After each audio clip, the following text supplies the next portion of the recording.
In the summer of 2023, the gears of the global entertainment industry stopped turning. For 118 days, the picket lines were defined by a very specific, existential dread. Actors and writers weren't just fighting for better pay. They were fighting against their own digital replacement, fearing they'd be forced to train the very algorithms designed to take their jobs.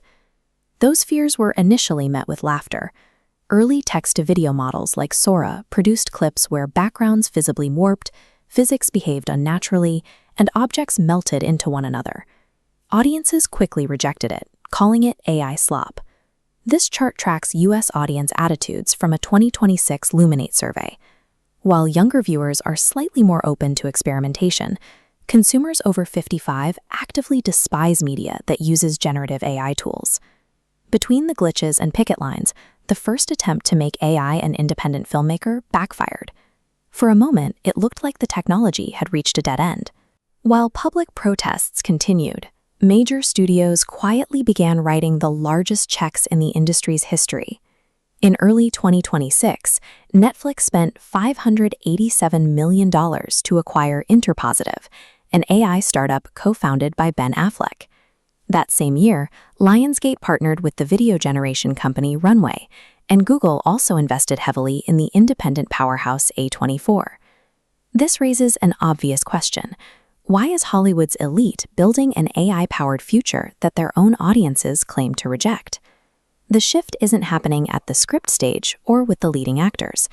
Instead, AI has been woven into the middle of the production pipeline, the invisible labor that happens after the cameras stop rolling. Take visual effects. Creating complex 3D landscapes usually requires weeks of rendering.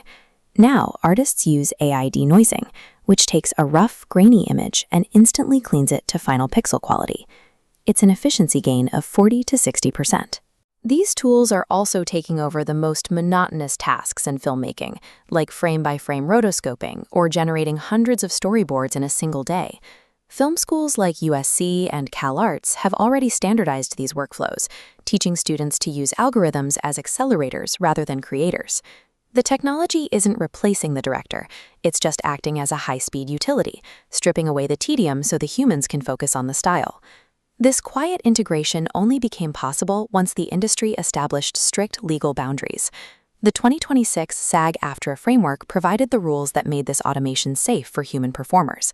Producers must now obtain specific, separate consent to scan an actor, use their digital double, or train a model. Compensation has also changed. The one-time buyout is over. Now, the original actor is paid every single time their digital replica appears on screen.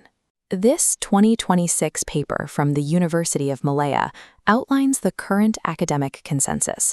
It defines AI in cinema strictly as an embodiment tool, an extension of the director, rather than an independent alterity partner. By locking down consent and pay, the unions stripped AI of its threat. It is no longer a replacement. It is a heavily regulated paintbrush wielded by people.